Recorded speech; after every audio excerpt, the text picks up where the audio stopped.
Wie versprochen gibt es heute meine Beauty-Favoriten. Im letzten Video habe ich ja schon meine Fashion-Favoriten gezeigt, also sowohl aktuell als auch mehr oder weniger Jahresfavoriten mäßig. Und jetzt sind eben Beauty-Favoriten dran. Und da fange ich gleich mal an mit den Make-up-Produkten. Das erste Produkt, was zu meinen Favoriten gehört, ist dieser Lippenstift. Den habt ihr in meinem letzten Get Ready With Me schon gesehen. Das ist ein nudiger Lippenstift von Givenchy und zwar in der Farbe Beige Muslin. Und es ist halt ein ultimatives Nude. So sieht es aus. Und ihr werdet jetzt wahrscheinlich die sehr, sehr seltsame Form sehen. Da gibt es nämlich eine kleine Story dahinter. Und zwar, nachdem ich mein letztes Get Ready With Me gefilmt habe und die Produkte so schön drapiert fotografiert habe, musste ich halt schnell aus dem Haus und habe dann meinen Freund darum gebeten, mein Setup aufzuräumen. Und da das halt eben einfach noch so offen rumliegt, nehme ich an, dass er einfach den Deckel genommen hat und zack, einfach drüber gedetscht ist, also ohne den Lippenstift wieder zurückzudrehen. Und dadurch ist halt leider die Hälfte des Lippenstifts verloren gegangen. Also der war halt eigentlich echt niegelnagelneu und hatte noch diese super schöne Lippenstiftform und jetzt ist es einfach das. Naja, das passiert eben, wenn man den Männern Beauty-Sachen in die Hände gibt. Aber okay, es ist trotzdem mein aktueller Favorit. Die Farbe, der Lippenstift an sich ist ja schließlich noch da. Und ja, es ist halt einfach so ein Your Lips But Better Ding. Also Nude ist halt ein Nude, also so viel Farbe kommt da halt nicht. Aber es ist halt schöner als meine eigene Lippenfarbe, weil meine eigene Lippenfarbe ist mir persönlich zu rosa, zu pinkig irgendwie. Und ich mag das, wenn es so ein bisschen toned down ist. Und deswegen ist dieser ideal. Und wie ich auch in meinem Make-up-Video gezeigt habe, blotte ich den gerne so ein bisschen, damit der einfach nicht zu doll drauf liegt, weil ich mag nicht, wenn so eine sichtbare Schicht einfach auf den Lippen ist. Mein zweiter Favorit ist dieses Teil hier von Ilia. Ich finde es auch super süß, wie einfach mal die Verpackung aussieht.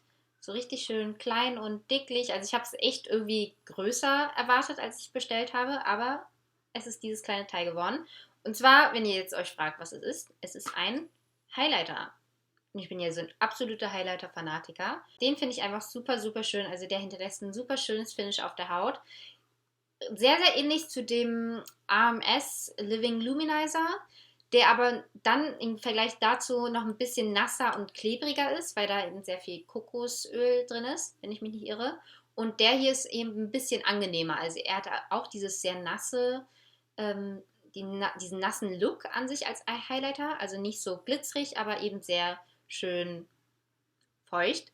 Ohne dass es diese sehr, sehr klebrige Konsistenz hat, sondern es wird gut von der Haut absorbiert und ist dann aber schön sichtbar. So, manchmal verliere ich echt den Faden. Und außerdem ist Ilia auch eine Naturkosmetikmarke, die ich sehr, sehr schätze.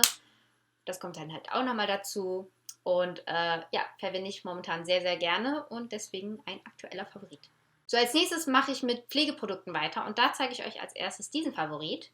Das ist von Tata Harper die Moisturizing Masks. Und da habe ich vor kurzem auf dem Blog ein Moisturizing Mask Beauty Roundup veröffentlicht, also so ein paar Feuchtigkeitsmasken vorgestellt und die ist davon meine allerliebste, weil die einfach so richtig schön juicy ist irgendwie. Das beschreibt es irgendwie am besten, finde ich, so wie es sich einfach anfühlt auf der Haut und wie sich die Haut danach, nach der Anwendung auch anfühlt. Man merkt halt richtig die ganzen Öle und guten Sachen, die darin enthalten sind. Also hauptsächlich Shea Butter, pflanzliche Öle und Fettsäuren, die einfach die Haut schön mit Feuchtigkeit versorgen.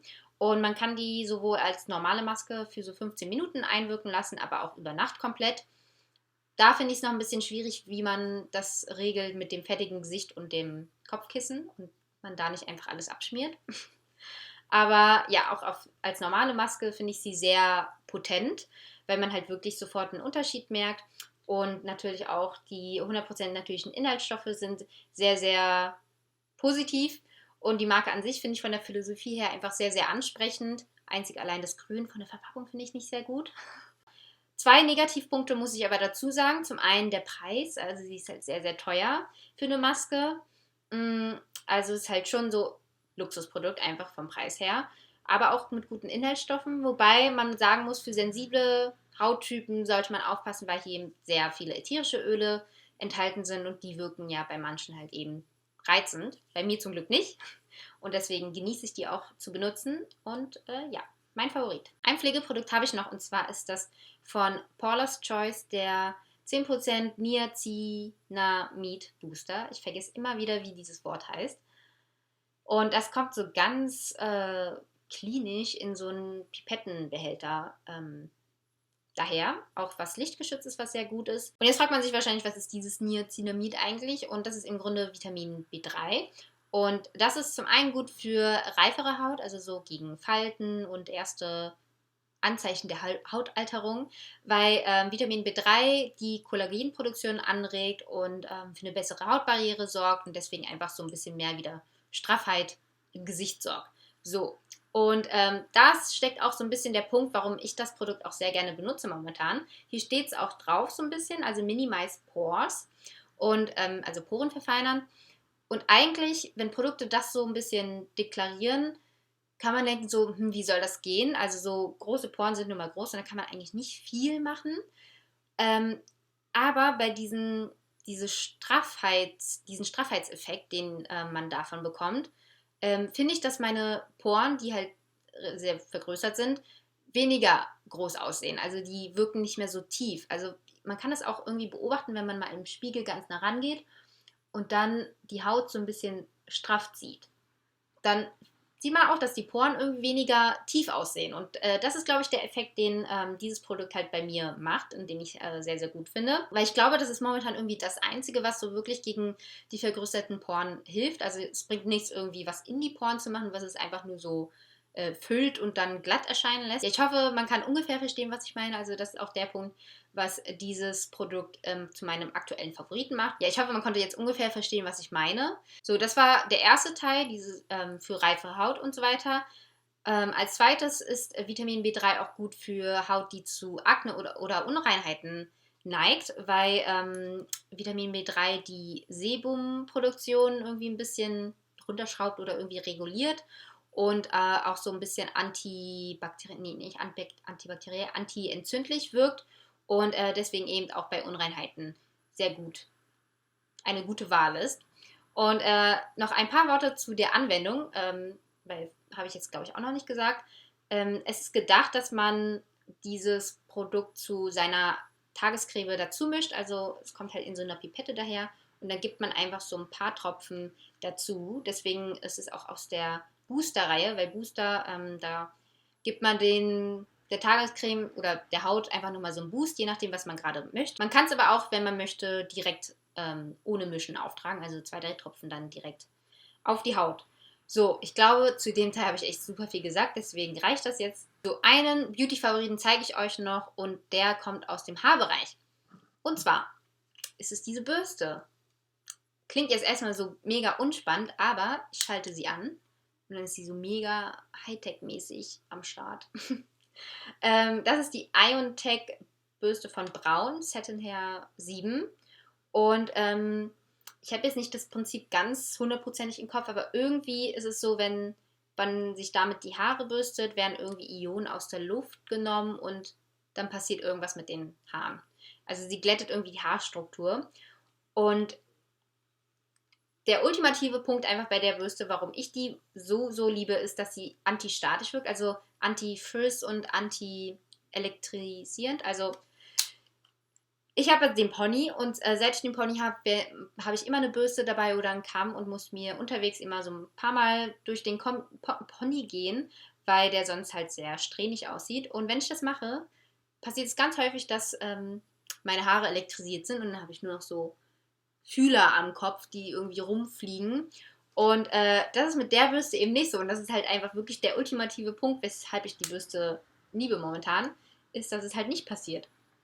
Also ich kann mir so fröhlich munter die Haare damit bürsten und es lädt sich einfach nicht auf. Und ich weiß nicht, ob man das dann hier sieht. Also man merkt auch manchmal, dass es dann glänzender aussieht, also die Haare.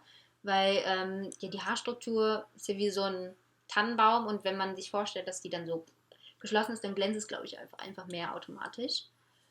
Ja, echt ein super cooles Teil. Okay, ich habe jetzt genug gebürstet, glaube ich.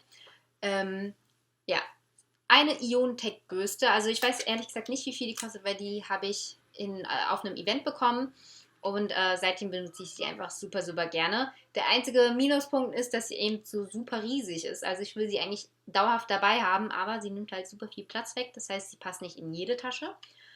Aber ja, egal. Trotzdem ein Favorit von mir, weil einfach dieses anti-statische Ding einfach Wunder wirkt. Beziehungsweise ich brauche das.